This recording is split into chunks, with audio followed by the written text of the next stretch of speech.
Good afternoon. I'm Linda Dixon from the Lexington Veterans Association. You found us all. You found us successfully. Thank you for coming to our temporary location at the community center. We're very grateful to the community center for their hospitality. It's a lovely meeting room, and we're happy to be here. I'm just curious, anybody in the room, is anyone in the room a patron who was at the seniors lunch today and heard about our program and decided to stay? Raise your hand if you are. Wonderful. We're happy to have you in our group. Just in case you decide you like what you hear and you'd like to come to more programs, or if this is your first time here, we have an email sign-up sheet at the table in the corner nearest the door. Please just give us your name and your email address. That's different. Well, that's actually the attendance roster, but that will do too. And we will be glad to put you on our email list. We're also circulating an attendance roster. Please be sure and sign that. That's very helpful. Thank you to Starbucks in Lexington Center for providing the coffee as they have done for years. Thank you to everyone who provided delicious baked goods to go with the coffee. We appreciate it. And you'll notice there's a basket next to the coffee for any cash donations you're willing to give us. That's our operating fund. We have no budget, and so anything that we do comes out of that basket every month. I forgot to check this with her earlier, but Gina Rada, our Veteran Services Officer, do you have any interesting veterans information that you'd like to tell us about? Anything going on? Yes. Want to come up and tell us? Well, just quickly, I don't even think I need the microphone. You're loud. I am loud. We're hot, I hear it, so. Well, I can be loud. The tickets for the Veterans Breakfast, that's going to be the week before Veterans Day, are on sale. You can get them here at the community center or Michelson's Shoes. So if you want to come to our breakfast, which I hope you all do, the tickets are $5 and you can buy them at the front desk here at the community center. Where is it? It's going to be at St. Bridget's Parish, Kilty Hall. It will be at 8:30, I believe, 8:30. And it is the Saturday before Veterans Day. Off the top of my head, I think it's the 5th. November 5. Yeah, that's all I have. Right, it's going to be a great time. Love to see you all there. That's it. Thank you. Thank you. Thank you very much. Linda, may I ask a question? You may. How's the work coming at the Lexington Library? Will we be moving back there?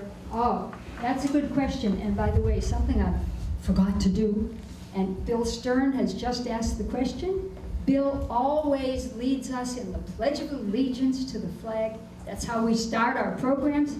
Forgive me. Please rise. Let us pledge allegiance to the flag.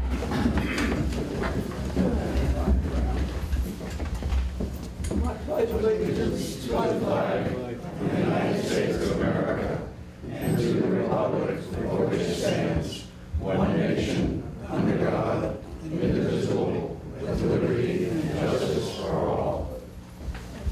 Thank you. Well, the library has been under renovation for the months of July, August, and September. Supposedly, it'll be all done by October, and we are back there in October. But who knows? There's a lot more work to be done. So we checked the schedule here. They cannot accommodate us on our October meeting day. So if the library can't take care of us, and the community center can't take care of us, we may have to move the date a little bit. Stay tuned. We will keep you thoroughly informed. That's all I can say at this point. We'll keep tabs on it. Looking ahead to Veterans Day, which is Friday, November 11, the Town Celebrations Committee is putting on a Veterans Day observance, as it always does. We would love to honor every veteran in this room. You are all invited to attend the Veterans Day ceremony.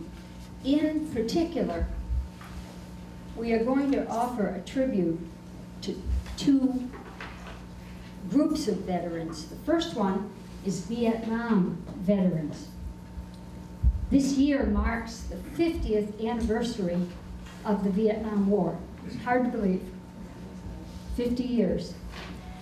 And if you are a Vietnam veteran, we would really like you to just fill out a short registration form so that the Celebrations Committee can send you a personal invitation to attend the ceremony as their honored guest.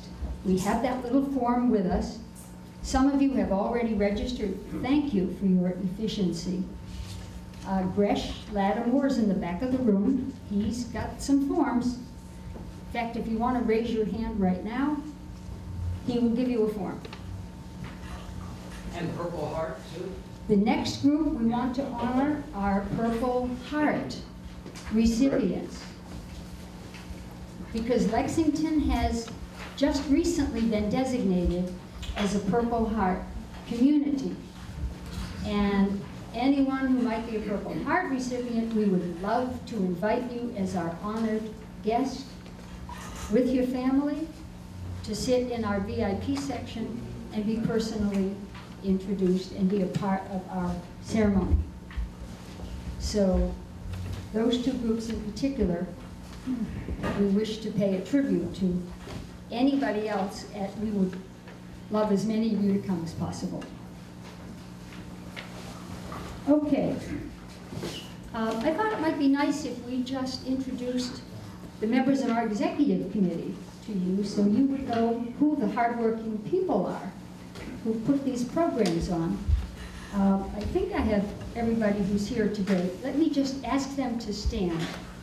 And then maybe at the end you can give everybody a round of applause. So we've got, let's see, I'm just going to read them off in the order I have here. Edith and Pat Flynn, Gresh Lattimore, Ed LaTurco, Bob Lewis, Phil Schaefer, Phil Stern, Warren Winslow. Did I miss anybody? You. Well, yeah. So that's our executive committee. Let's give them a nice round of applause. Thank you. Okay, enough. Let's get on with the program. Now, how many here remember eating sea rations? And how many remember carrying around a supply of MREs in tin cans? I know Tim does. He was telling me he did. Okay, well, those days are long gone. Now, right down the road in Natick, the U.S. Army Natick Research, Development, and Engineering Center, better known as the Natick Soldier Center, is a mind-boggling center of science, technology, and innovation dedicated to the welfare of our warfighters.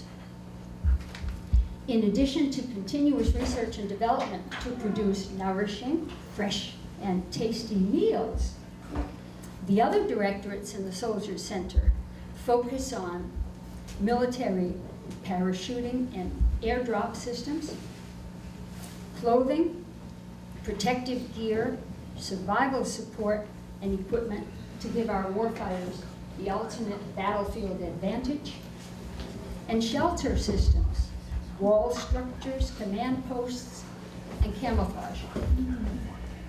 Our speaker, Dr. Jeannette Kennedy, is a technical advisor in the Office of the Director of the Combat Feeding Directorate. She's accompanied by Patty Cariveau, where are you, Patty? Executive Assistant to the Director. Jeannette has worked at Natick. I'm so sorry, that's my phone.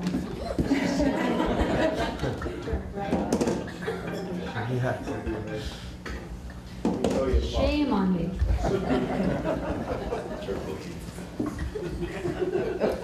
Jeannette has worked at Natick since 1998.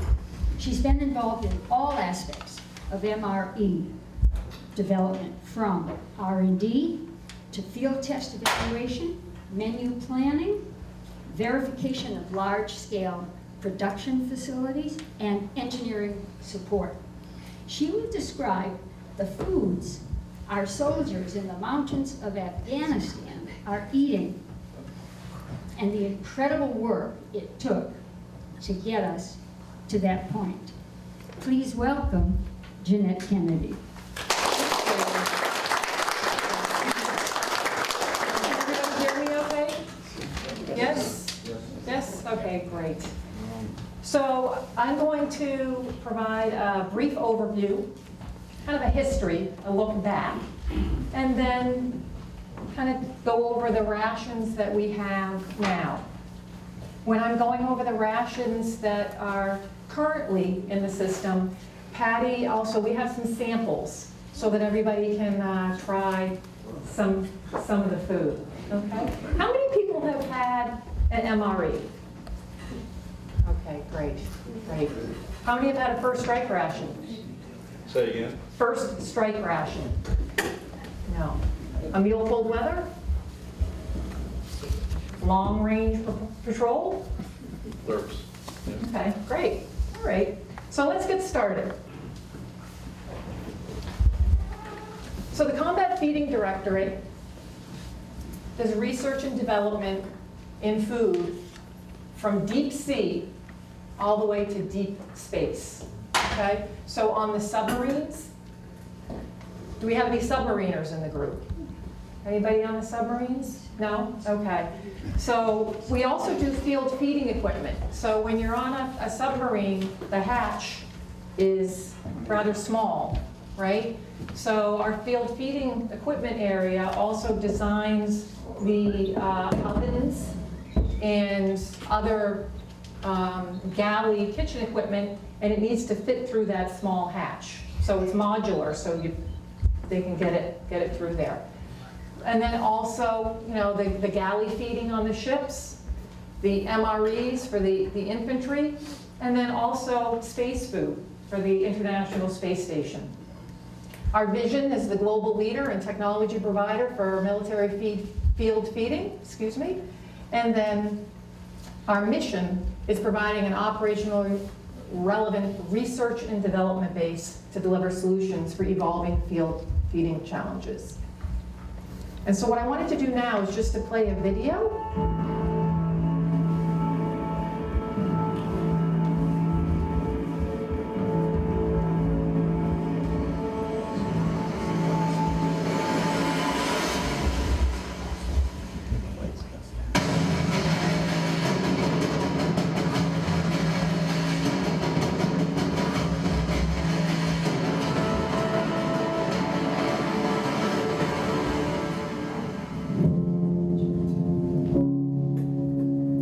Of war all over the world, countless machines are kept ever at the ready, stocked with supplies, ammunition, and fuel. They stay poised for deployment into battle at a moment's notice. But there is one type of machine that is more vital and more vulnerable than any other machine in the battlefield: the warfighter. The Combat Feeding Directorate of the Natick Soldier Research, Development, and Engineering Center is tasked as the executive agent for the DoD to develop new and better fuel for the warfighter, fuel that is critical to improving their performance on the battlefield.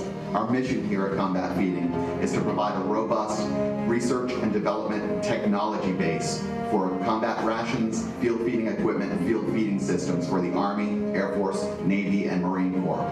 Nutrition has always been important to a soldier's performance. Ever since the time that it was said that a soldier marches on his stomach, it's been realized that food plays a big role in how far and how fast a soldier can go. That hasn't been lost on us here. And even today, we're looking at how we can use food to improve the performance of soldiers on the battlefield. We want them to have that edge. Looking forward, we look to the Army's strategic vision and how that we're trying to get a more expeditionary force that fights off the ramp. What we're going to do is to provide nutrition to that warfighter on the battlefield that will allow them to fight and win a war, regardless of the number of their enemy on the battlefield. When you have to survive for 2 weeks at a time, jumping out of a helicopter and running up and down mountains, we had to carry all of our own water, all of our own food, our ammunition. Our rucksacks would weigh average of 120 pounds, and that was just for a sniper team. That wasn't counting what the 240 gunners were carrying, the SOG gunners, the guys who did the mortarmen. Those guys, definitely champions in it. The meal ready to eat, our mainstay ration, the MRE, has been around for many years, and it's a great ration and it's being improved all the time.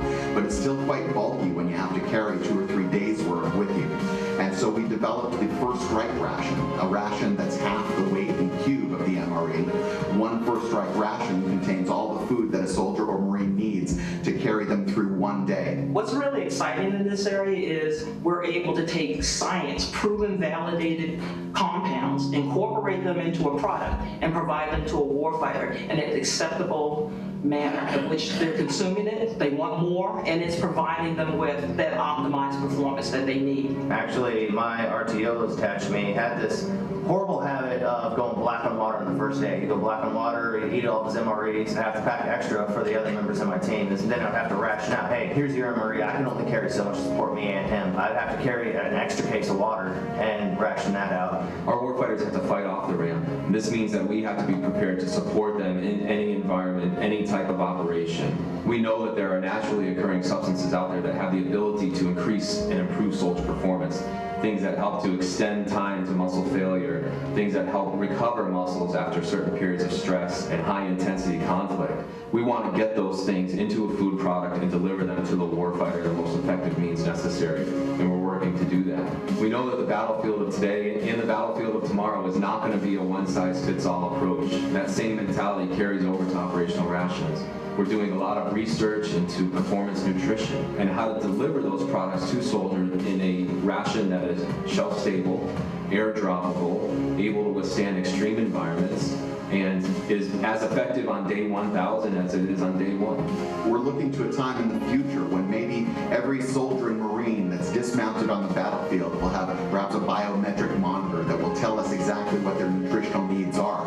It could talk to a 3D printer, which would in turn print a bar or a paste specifically designed for that soldier to return them to nutritional status. Yes, that seems futuristic and it seems hard to imagine, but that's where we're headed. We're laying the groundwork now through research and development to get us to that point. We don't know where or when those future battles are going to be fought, but we know that those warfighters on the battlefield are going to have to be fed. We want to make sure that they're fed in a way that will give them the edge on the battlefield. And through our robust research and development program here at Combat Feeding, we're doing that right now for the future battlefield and the future warfighter.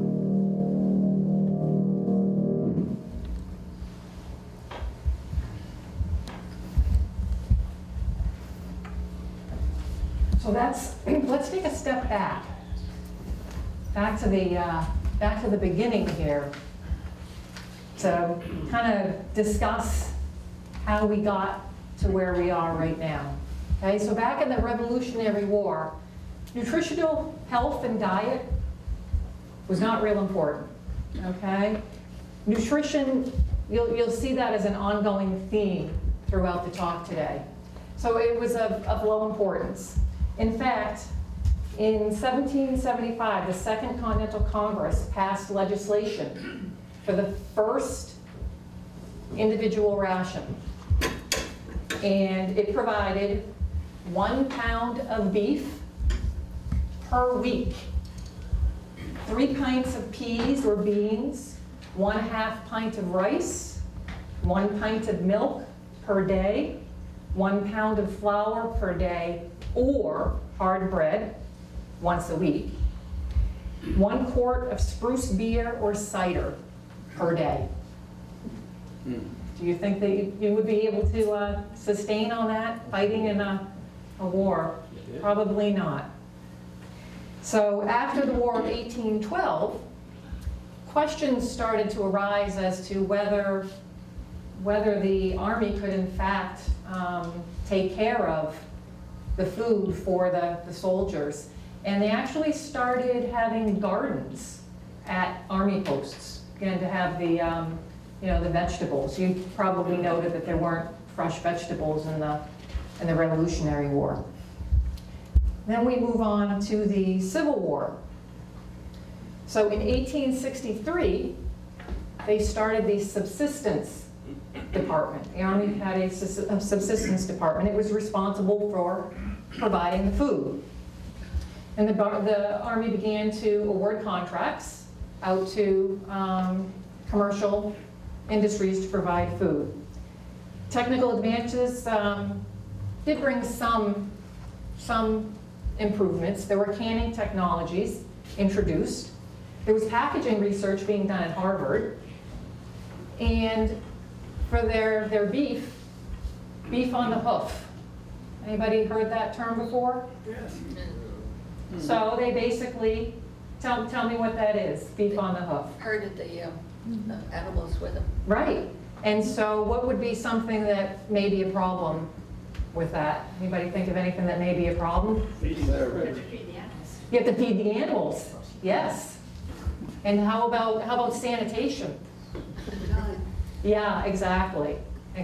So there was a lot of decay and insect infiltration.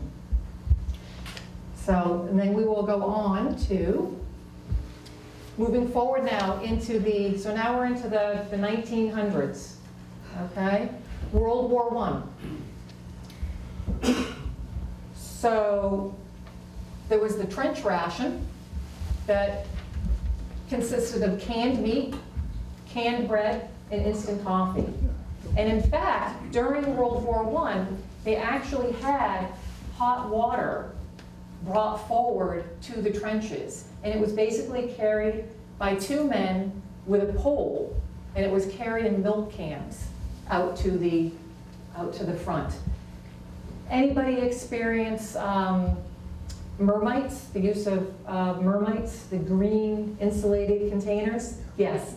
So that was kind of the very beginning of being able to transport food out to the front. There was also a special reserve ration, which was smaller tins of the same foods. And you'll also notice that they had some concerns over if that's what they're being given, you can imagine that there would be some problems with night blindness, scurvy, again, because they're not getting their vitamin C and their vitamin A. Okay. And then moving on to World War II, there was extensive ration development done for World War II. Industry, academia got very involved. And the rations were mission specific. There were over 24 different rations developed. There was the C ration that I believe many of you are familiar with, right? And what was the mainstay of the C ration? Beans? I thought the ham and eggs would be the best. Ham and eggs, okay. Ham and limas. Ham and lima beans, okay. Sausage patties. Was it sausage patties and beans in the C ration? Yes. It was And wieners and baked beans. Wieners and Franks beans. and beans. There was a lot of beans. How about the cigarettes? I like that. Yeah, actually, the favorite items in the, I'm trying to remember, were you all provided candy every 10 days? your K rations, I believe, have a Yeah. chocolate bar in it. Yeah. You had to have it, get a hammer to break it up. Yes, exactly, part of the D ration. Right. Yes. Where did Spam come along? Spam was later, I believe. Yeah, but again, commercial industry played a large role in getting these items. So one of the most famous rations was the K ration. Does anybody know why the K ration was developed? Is it waterproof? The K ration? It looks like it is with the packaging. wax cover. Mm-hmm, yep. The K ration was developed for the paratroopers. Okay? So it was so that they could carry it in their pockets. Okay? And while most of the requirements for the items in World War II started to talk about nutrition, okay, and meeting the nutritional needs of the soldier, two of the more interesting requirements were the ration must be palatable and relished by the men, not only for a single meal, but for a succession of meals. And also, get ready for this one, it should not disrupt normal elimination from the bowel or derange the chemistry of the body. Interesting. Interesting. Yes. So the K ration did meet those requirements. It had only one breakfast and one lunch and one dinner, and it weighed 2.5 pounds. So I would think that you would get, if you had to eat that again and again and again, the menu monotony would get to you. The D ration, also known as the D bar, was the first survival ration developed during World War II. Now someone was, I believe this gentleman here was talking about survival rations. You're just talking about you now. You were talking about survival rations in the... On the single parachute we had, Mm-hmm. in the pocket, they had little cubes. Okay. I don't know quite what they were. Was it this here? Does that look familiar? I can't see. Oh, can't see, okay. It may very well have been the D ration. Yep.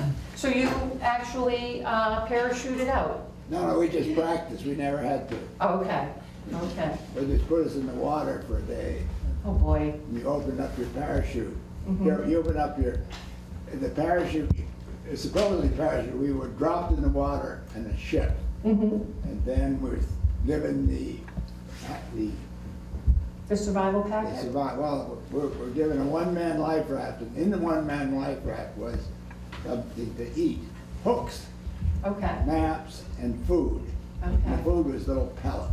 okay. So, Probably, I can't see what you got. yeah, that may be something different than this particular one. So, the D ration, you were talking about that it was hard as a rock? The C ration we had, The D ration, the bar? they had the D bar in it. Yep. So Colonel Paul Logan was the originator of it. It was a survival ration. And his theory was that an emergency ration should not be palatable, for fear the men would consume the ration rather than carry it until an emergency. The design criteria were met, it sounds like. Right? In the Lazio, we had C rations for 30 straight days. Wow, you did? The whole regiment did. Wow. They couldn't get the 30 food, so straight we had C days. rations. Wow. You can imagine what you can do with them. How you cook them up. Yeah, yeah. The packaging is kind of small there on the screen. Is that a foil pouch or something? Or? The packaging on the D ration, yes, it is. So the C ration is the cans. So it was Oh, cans. yeah. Yep. But and you still have cans in the K ration. And actually, the flexible cans were introduced later. Does anybody have any other stories they want to share as far as World War II rations? What would the Germans have carried in those times, or the Brits? That's a great question. I'm not sure. Because I would think they would have had a pretty good technical base, behind their rations too. Yeah, actually, right now, we have done some work with foreign partners, working with NATO, and even in Afghanistan and Iraq, a lot of the foreign troops, they gravitate towards the MRE. And so they like the MRE for the variety et cetera. And do our guys migrate towards something else? Not really, because Fixed again, operations? if you think about, for instance, the typical food in a British is going to be, like. Steak and kidney pie. Actually, no, I don't know if they have that in their rations. It's more bland, Right. where ours is, Very has 24 different menus and lots of different flavors, and like a chicken pesto pasta, the basil, and a Asian beef strips, again, with peppers. So these different flavors. So. You know, the German army during World War II carried these canteens on their belts, and they had, their food was always hot. And we always wondered why they could do it and we didn't. I don't have an answer for you. I don't know. So they carried hot water with them? No, those was hot food. Hot food? Yeah. Cabbage, potatoes, and meat. Wow. I'm a reenactor, and I've done German World War II for a while. If you got a hot meal as a German, which was less common as the war went on, it would be soup and bread. Okay. So if you look at their mess kit, it's like a funny shaped bowl. And the bread would be a little loaf typically. You have a bag in the back, it's called the bread bag. That's where you could put your bread. They did have a canned ration. It was called the iron ration. I don't remember what goes in an iron ration, but they did have a nutritionally precise rules for what had to be in it. So that's my quick understanding of German World War II Army rations. Okay, great. Thank you. So. Thank you for sharing that. Yes. Just to add to this, the Navy, life rafts, out in the ocean, can't drink the salt water. And the Navy and science developed synthetic zeolites, which they would make available in a canister, and you could put salt water in it, seawater, shake it up, and you'd get clear water to drink. Wow. So it's like a very small desalination kit. Enough to save Yeah. a life. Wow, that's great. Okay. So now we're gonna keep moving along here. So you noticed in the latter part of the 1900s, there's a lot more going on. And so we have the sea rations were still used extensively in the Korean War.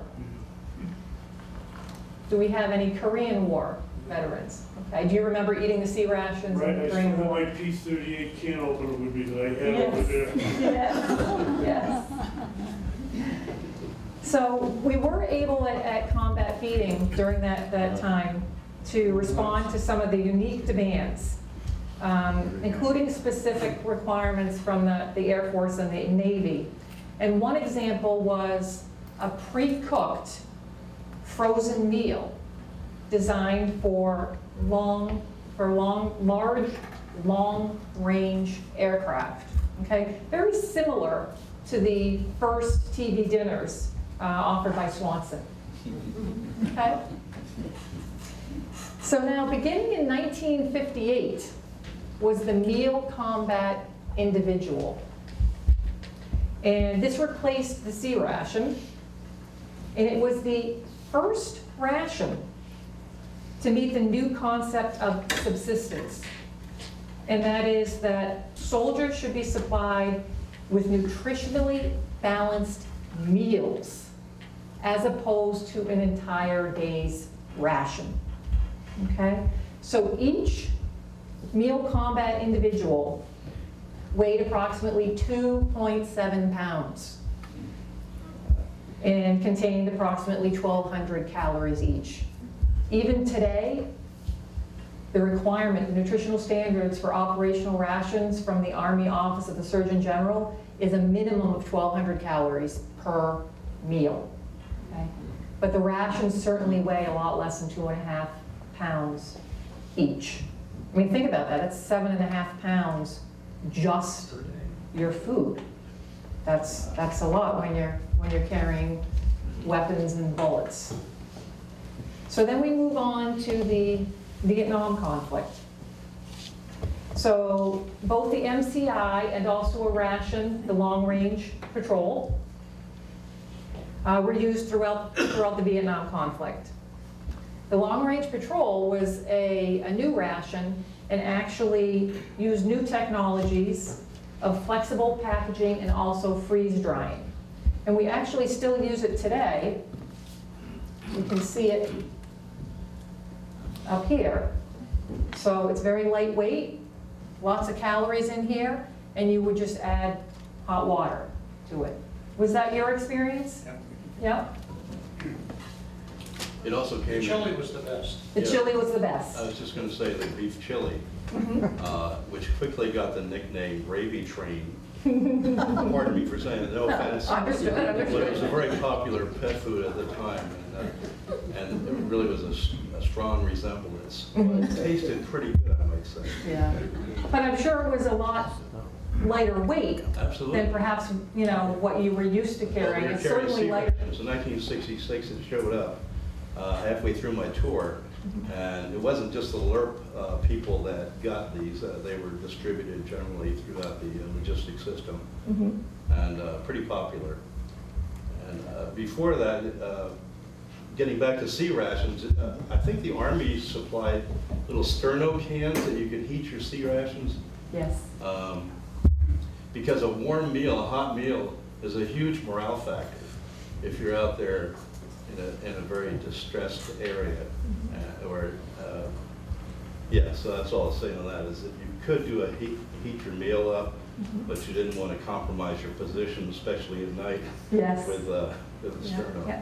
Do you have any experience with the flameless ration heater? We used to use C4 explosives. Right. Small pieces of it. Very small. Little ball of it, there was no smell to it. And it worked. Heated it up instantly. Yeah. C4. That's exactly right. I recall getting a few small packages of cigarettes, which I didn't want. What's the history of cigarettes being included or dropped? Well, health is why they were dropped. Understandable. And they were included most likely because that's what the soldiers wanted. You know, they still, when we go out for a field test, not so much recently, but when I first started, you know, say 17 years ago, we would go out and field test, and they still, you would ask, because we would ask for feedback. You know, it's a continuous improvement program based on what, you know, what the warfighter wants. And inevitably, they would say, cigarettes. Cigarettes, alcohol. Why did they drop it wrong? Why did they drop it wrong? Oh. So during the 60s and 70s, new discoveries in food technology and food processing continued to provide new generations of rations.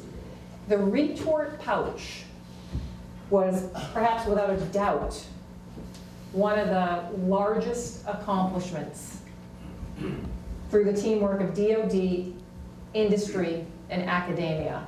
So how many of you are familiar with the flexible pouch? No?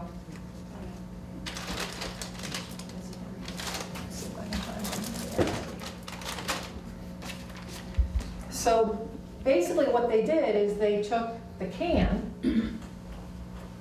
and made it into a flexible pouch. How many of you are familiar with Star-Kissed tuna in a pouch? Okay, so it's the same technology the commercial industry is using for Star-Kissed tuna as has been used in DoD feeding. And so what happens is the food goes in here, it gets sealed, and then it goes into a retort processing. Anybody familiar with retort processing when I say retort processing? Okay. High pressure, high temperature. Okay, very similar to canning.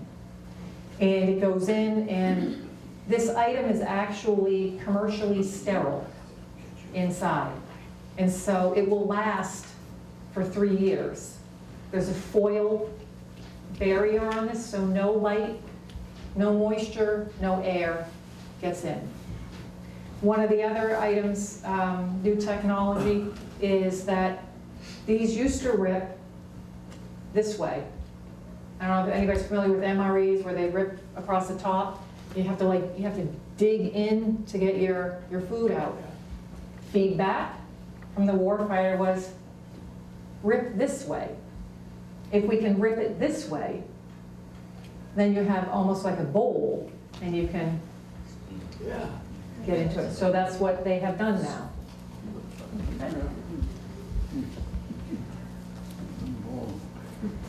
So then we move on to the MRE, which was first produced in 1980, okay? And was actually subjected to a 30-day field test. So you were talking about the C rations, right? You had to eat them for 30 days straight. Right. Similar for the MRE, where they went out and the warfighters had to, the ones that signed up to do the field test, ate them for 30 days straight. And they also took a lot of, the medical command was out there and took, blood and urine, et cetera, to measure their physical status, because they wanted to make sure if they eat the MRE for 30 days, are they going to still have the nutrition that they need to perform? And indeed, they did. Okay. And then I am going to move on to, and then we also have the MRE improvement program, which has been going on since Desert Storm. And basically every year we go out, we take MRE, all of these rations, they go out to the field, different units, and we receive feedback from them. The items they like, the items they don't like. And every year, the items that are least liked come out, and the new test items that are liked the most go in. So it is a constant flux. So again, so the rations and the MRE menus that you may see today in the field may not be the same rations you see next year. Again, that constant change, kind of like a restaurant changes their menu. Now, some of you are asking about space food and whether Natick does space food. We do. We've been involved with the space program all the way back to the 1950s and developing items, irradiation. Anybody familiar with irradiation? No, okay. Somewhat, okay. So the foods that the astronauts eat have been irradiated. Irradiation makes the food safe for them to eat, okay? And so Natick actually will produce the food, and then it gets shipped somewhere else to be irradiated, and then it's provided to the astronauts. We also provide food for U-2 pilots that's actually shaped kind of like I don't know if you can see this here, like toothpaste. Toothpaste tube, have you ever seen those? Okay. So U-2 pilots fly at very high altitudes, almost right on the edge of space. And they're up there for extended periods of time doing reconnaissance. And so they're in pressure suits. So they have, like the astronauts do, the helmets. And these tubes, they have a feeding tube. And they can hook it in, turn it, and eat. It's pureed food, but it's delicious. There's apple pie, there's mac and cheese, there's chocolate pudding, and they decide what they want to take up with them. Do they feed them under pressure? Yes, so they're pressurized. So the suit is pressurized, and that's why that tube is very heavy So metal. they have to force it in. They do. They squeeze it and they can get it in. Yep. And I didn't bring any samples of that with me today. So now we get to today's rations. And the focus is on nutrition, nutrition, nutrition. I think you saw that in the video, right? So a big transition from the Revolutionary War to now as to where the focus is. So we have several different types of rations. We have the MRE, which is over here. I'm actually going to let you all pass these around, okay? So you can kind of see the different components that are in there. You want them back? No, actually, you can keep them. That's the first strike ration. This is the more. And this is the Bill Cold Weather, which is very similar to the Long Range Patrol.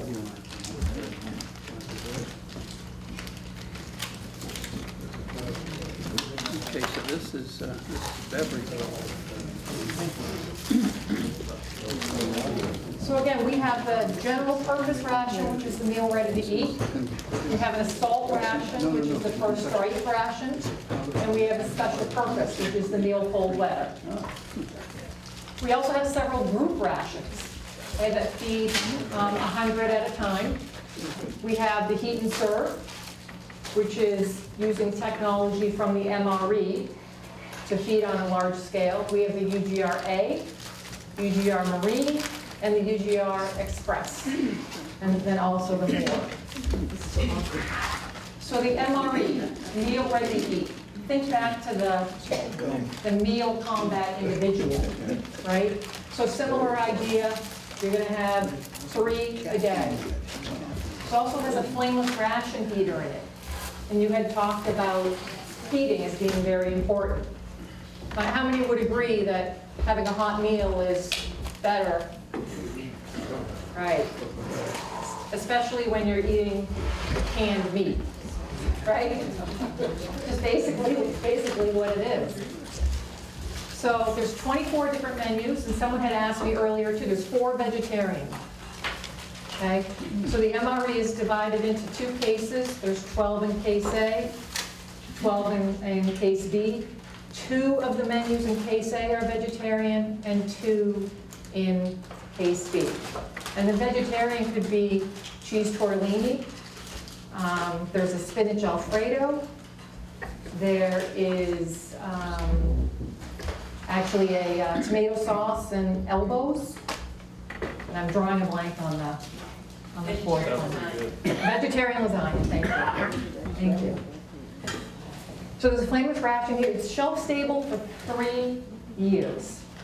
Okay, 3 years at 80 degrees and 6 months at 100. And on average, they have about 1,300 calories in each meal. And look at the weight. 1.5 pounds. Much less than the 2.5 pounds. It's almost a 50% decrease there. And then we have the first strike ration. And the first strike ration came about from the warfighters over in Afghanistan. So they would go out on a mission.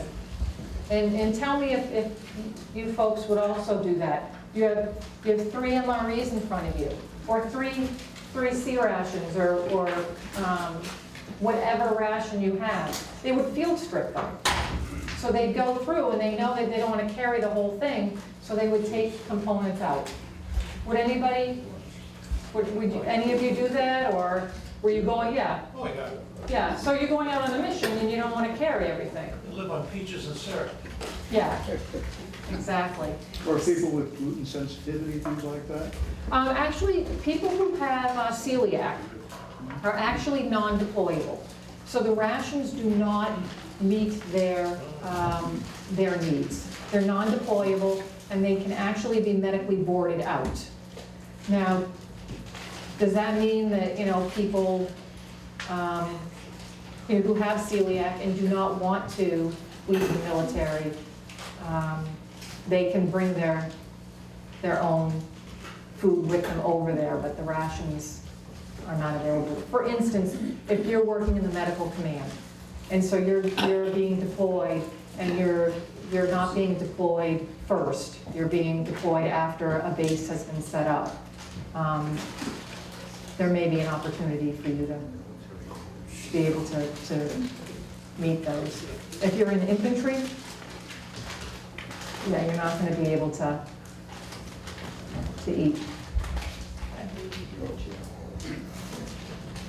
And then we have the meal cold weather. The long range patrol is no longer being produced. The meal cold weather, though, uses the same technology. So there's 3 meal cold weathers per day, where the long range patrol was 1. Okay, so the meal cold weather is 3 days pre-cooked dehydrated entrees. A heat source is required, so they carry their stoves with them. And they either have water with them or they melt snow. Okay? Any of you ever in a very cold weather environment on a mission? And did you use the sterno? What did you use to heat your? No, we try to find these little stoves. Mm-hmm. And some of the units would have them. Mm-hmm. And we would follow, take it with us. And we'd have our rations and whenever we stopped, we'd just group around those stoves. So it's like a group stove then? I forget what they call them, but they were non-stoves. Okay. Yep. And did you heat water with them too?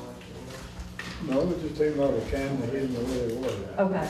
Okay. And maybe some of what you were talking about as far as mixing and matching and putting the different foods together?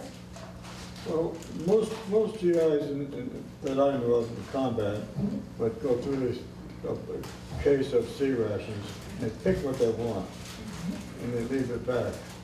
And because it tastes a little better. Some of the C rations is just horrible.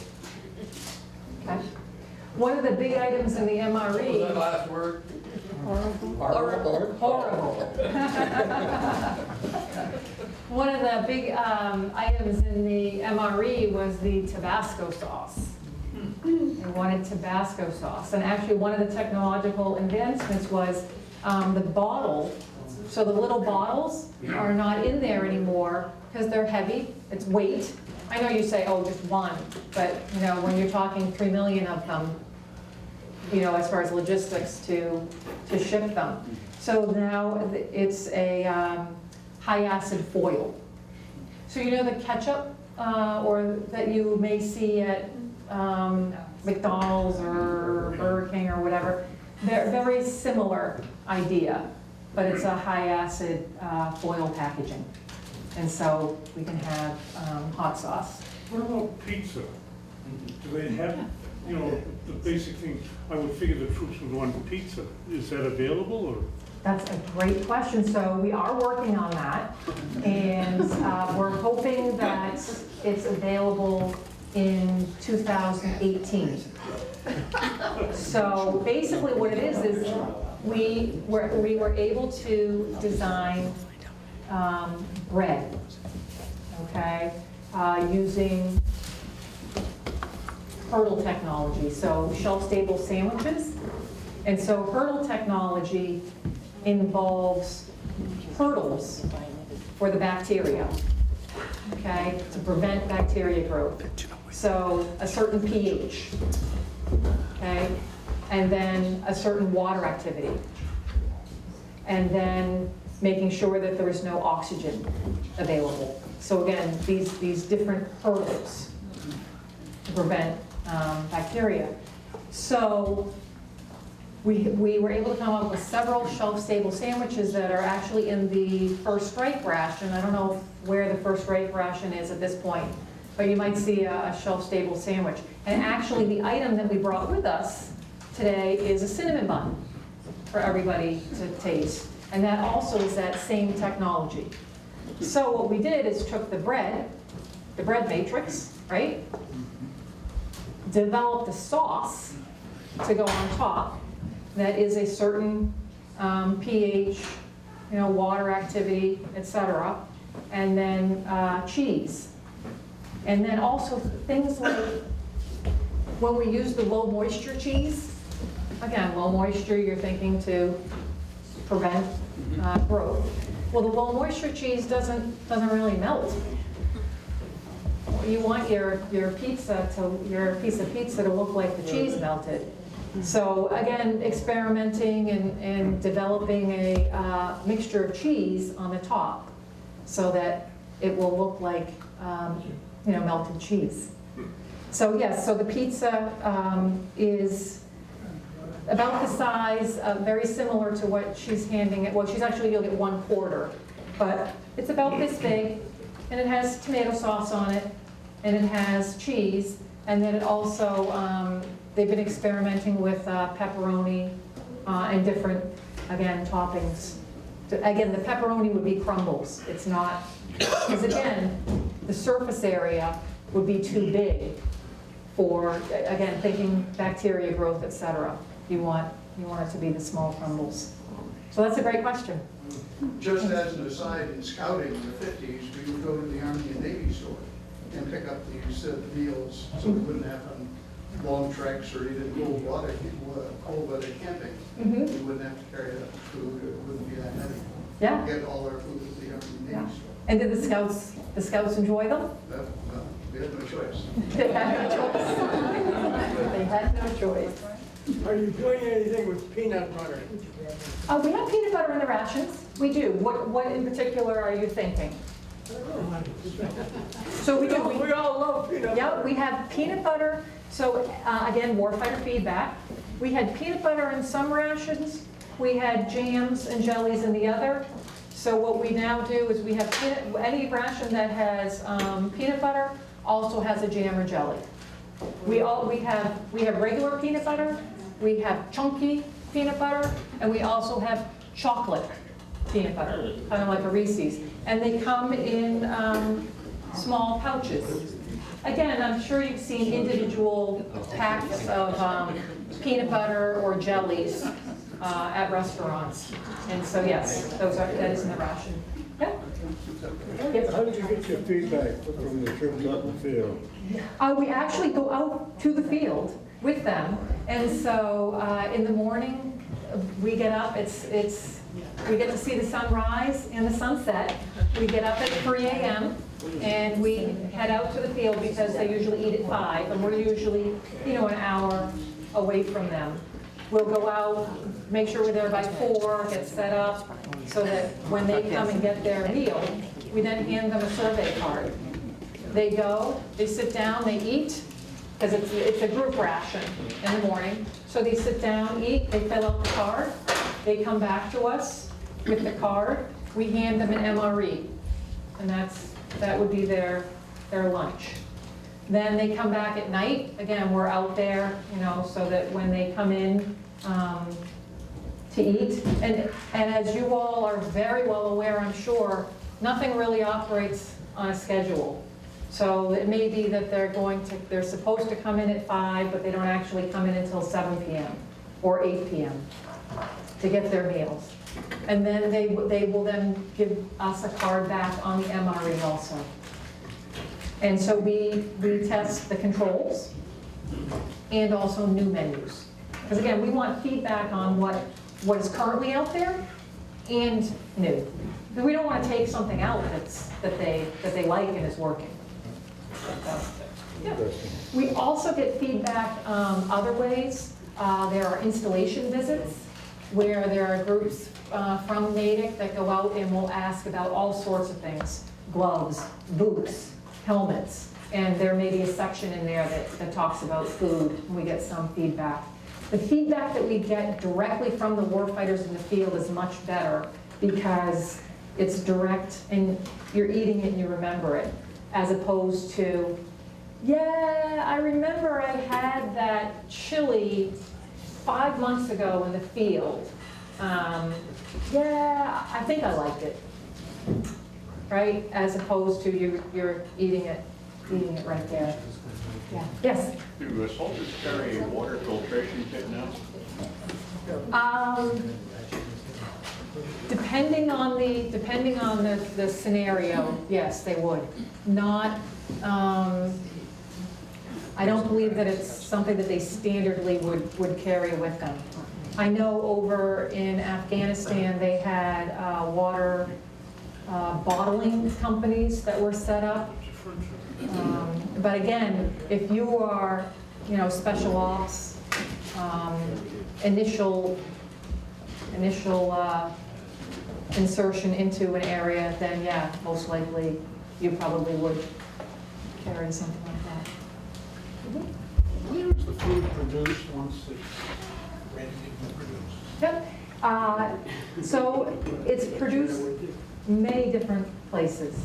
The entrees, the retort items, are produced at, there's 3 companies, America, Paquin, Warnick. I say that, I'm talking for the MRE right now, okay? The meal cold weather, the entrees are Oregon freeze dried.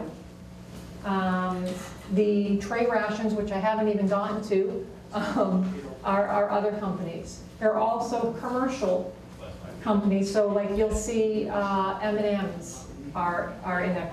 We do not procure M&Ms because we're not allowed to specify specific brands. So the M&Ms would be called hand-coated discs.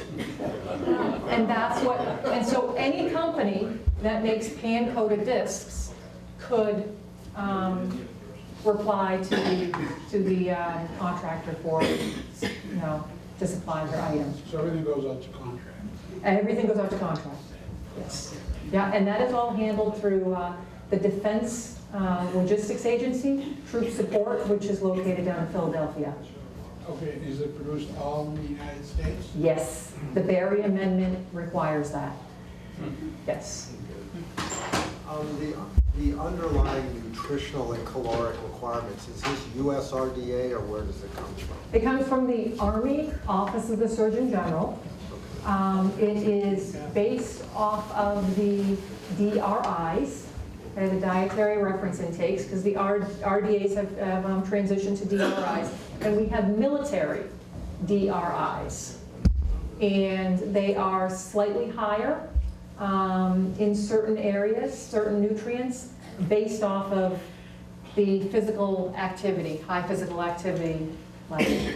Are those specs like updated recently, or is it from the 50s, or when was it done? Oh, no. Actually, the revision, there's a current revision that's actually, should be coming out literally any day. But I believe it's called the AR 40-25, and if you were to go online, it's the Army Regulation 40-25. I believe right now it's about 10 or 15 years old, but again, that revision is due to come out very shortly. And some of the changes, actually, I'm going to scoot ahead here.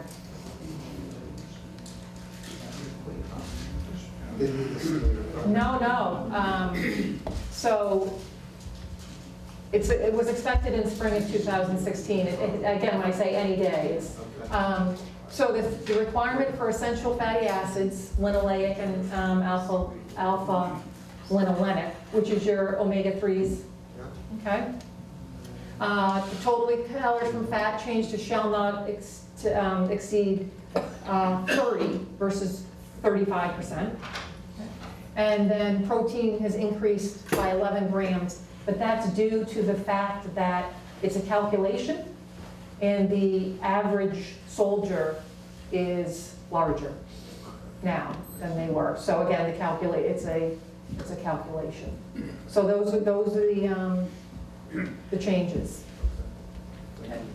And interestingly enough, these new standards that are coming out for the essential fatty acids, we already meet them. So in other words, the old MRE already met them. Yeah. When y'all take food supplements, do most of these supplements get included in your missions? So we don't provide supplements, right? So we don't provide supplements. We don't provide like a multivitamin, okay? Because studies have shown that compliance is much higher getting your nutrients in a food. So if they were to hand out a pill to everybody, all right, and they were to hand out, let's say, a bar to everyone, much more likely that individuals will eat that bar as opposed to taking a pill. And then remembering to take the pill, you know, et cetera. Now, that being said, some of the items are fortified. So the items, let's say bread, which is consumed often. So that may have an increased level of folate in it. Or the applesauce is fortified with vitamin C. Okay, so different items are fortified, but that fortification is spread throughout many different items. So that way, in case someone says, I hate the applesauce, well, you wouldn't want them not to get vitamin C because it's only in the applesauce, so other components. Yep, so great question. Yep. Does the Navy get any liaison with information you learn about food so that they, from the carriers, they have any different food?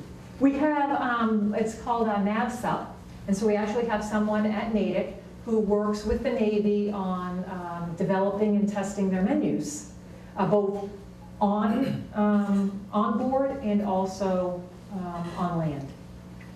So, yeah. Well, I'm interested in the Doctors Without Borders, who I like very much. Mm-hmm. Apparently have developed something for kids in a tube, like a toothpaste tube. Mm-hmm. And they squeeze it into their mouth. It's got peanuts in it, is one of the things that was of concern. It's a company down. Did you guys work with Doctors Without Borders at all in their nutritional needs? We did not. Actually, that would most likely be USAID who would work with them. I am familiar with that product. It's actually produced in Rhode Island. There's a company in Rhode Island that produces that paste. And I'm drawing a blank on it. It has a catchy name to it. It's a peanut butter paste. My grandson eats veggie packs. He squeezes them out. Is that the same thing? No, different from what he's talking about. So go ahead. No, that's it. So basically what he's talking about is this company developed it's a fortified peanut butter paste, and it's used in areas that, you know, where nutrition is an issue, especially for, you know, small children, where stunting. What? Refugee camps. Yeah, refugee camps, yes, yep. So USAID would be the agency. For the packages that are individually heatable, what's the technology to heat that package? So the flameless ration heater? I guess. So who has the MRE? I think so. Okay.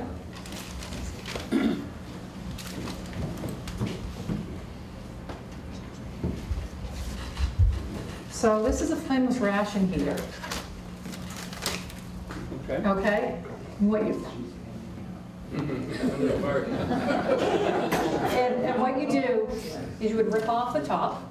Okay? Take your, we'll pretend, okay? You would take your pouch, okay? Put it in, pour a little bit of water in, and there's a magnesium and iron. Do we have any chemists in the group? Okay? Creates an exothermic reaction, okay? Puts off heat. And it will actually raise the temperature 100 degrees. Okay? So that it gets hot. Yeah. In how much time? If I remember correctly, it says 5 to 10 minutes. Oh, thank you. Yeah, it's quick. It does, however, put off hydrogen gas. So you would not want to do this inside your tent. You cannot do it on a plane. Yeah, yeah. Just once? Just once and then you throw it away? Once and then it gets thrown away. Oh, okay, we can fire it off. Who has the entree? Someone has the entree for the MRE? Or anybody have a flexible pouch like this? Well, here's the other, This beverage, that's almonds, I think. This is apples. Oh, it's actually pudding. I mean, I'll heat up the pudding. That's fine. We can heat up the chicken pesto pasta. Oh, okay. Somebody wants it early.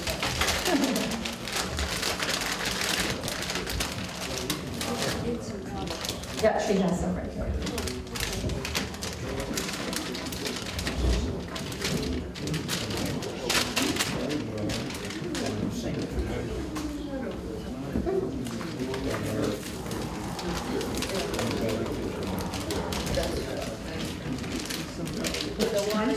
I put the water in it.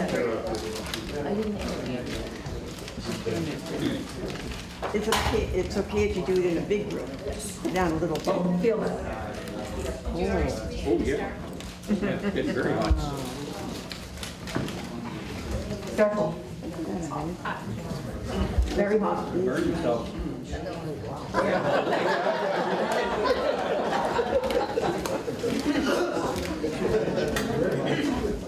Okay, yeah, and then if you want to just make sure that you open it up a little bit, the steam out. It's very hot though, very, very hot. Heat up the bed. That's in every single environment. And so that I didn't get to go over the group rations with you. There are several different group rations. There's the heat and serve, which actually, again, group rations feed 100, and it uses the technology of the MRE. So that pouch, so what it does is it uses that technology to make a tray, and that tray gets retorted. And so it's a sterile, again, the food is commercially sterile inside. That would be used for remote locations. All they need to do is take that tray and put it into boiling water and heat it up. Then they put it out, take off the top, and serve it. Okay, all sorts of different, burgundy beef, etc. UGR-A is fresh and frozen. Okay, so you need to have a refrigeration available and a freezer available. Okay, there's also a UGR-E, which is the UGR Express, again used in remote locations, and it actually uses the technology of that Flemish ration heater. So you have 3 trays, 3 heat and serve trays. You pull a tab, releases water, and it sets off the heaters, and those trays heat up. They call it a kitchen in a box. You don't need any kitchen equipment. It's got the spoons, it's got everything you need in there, so you can airdrop these boxes into remote locations and have a group meal. And then the last one is the UGR-M, which you may know is the B ration. Anybody remember the B ration? No? Okay. Isn't B heated up C's? It may have been back in the day. The B ration was used by the Marines. Again, it's a lot of canned items, but it's group. It's for group feeding, and it allows the cooks to be more creative. So it would be a can of, a number 10 can of peaches, and maybe a box of corn, corn grits or whatever that they can make. So, yeah. Yes. 10, 20, 30 years ago, when MREs were first done, I know that the Air Force was dropping thousands and thousands of them in disaster areas. Is that still done? They have what's called the HDR now, which is a humanitarian daily ration. And again, that's not combat feeding. That's the The State Department has control of that. But it is an individual service. It is an individual serving, very similar to the MRE, but also the menus are developed so that they can be used worldwide. So, religious restrictions, et cetera. So rice and beans would be a very popular type of entree in those. Thank you. Yeah, yeah. Yes? Is there any research being done on biodegradable materials still being effective? There is. Actually, they're working on the MRE case. So the MRE case is made out of material, and again, think that it has to last 3 years. So they are stored, in an environment. They have to be stacked. They also they have a coating on them, again, for humidity. So if they're used in areas that are very moist, humid, you don't want your cardboard containers. So they are working on that. They're also working on biodegradable utensils. So yes, they are working. There's a lot of work actually being done in that area. Yeah. So. I'll take 2 more questions. When I was in the service, they switched from the meals combat to the LERPs. We thought it was terrific because the meals combat, we had to destroy every can. And we had to cut open the top and bottom because they would use them to slip grenades in and hold a pin and use it as an explosive. Wow. So, every meal you'd have to sit there and destroy your cans. These things that, I wasn't aware of that. These things you don't think about. I was talking with someone earlier about the HDRs, and that originally the HDRs, the packaging was yellow. Well, when they were dropping them in Afghanistan, yellow is also cluster bomb. Yes, yeah, and so the children, would be picking up undetonated. Yeah. So they changed the color of the packaging. So now the packaging is a salmon color. Again, there's all these, things that happen. On this subject of the importance of a hot meal for morale purposes, I had a flashback to '67 because I was in the 4th Infantry, but I was in the Supply and Transport Battalion. Yeah. So I spent most of my time running truck convoys. And truck drivers I found to be very clever because the quickest and easiest way to heat up your sea rations are to lay them on the exhaust manifold of your truck or tank or Jeep or whatever you're driving. And if you're lucky enough to have a vehicle, it was a great way to heat up the sea rations. You can't do that with the modern engines. It's all covered up now. Yeah. But back in those days, it was very easy to, where if you had a leftover sandwich, a meatball sub or something, you wrap it in tin foil and just lay it on top of the exhaust manifold. Yeah. And did you have to punch a hole in it first? I don't remember having to do that. It was just the sea. I love sea rations. I really I had quite an affinity for them. Yeah. But they had to be hot. They had to be hot. That's great. Thank you very, very much.